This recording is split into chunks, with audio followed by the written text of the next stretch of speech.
Taong 1990 nung pinasa ang RA 6975 na nagsabi na sibilyan ang Philippine National Police galing sa pagiging PCINP, kung maalala ninyo.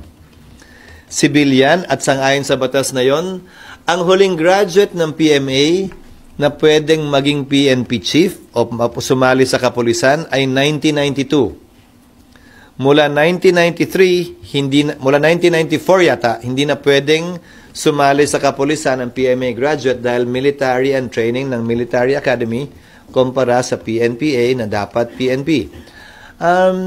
Si General Torre, ang kauna-unahan, PNPA graduate na magsisilbi bilang PNP chief sa kasaysayan ng ating bansa.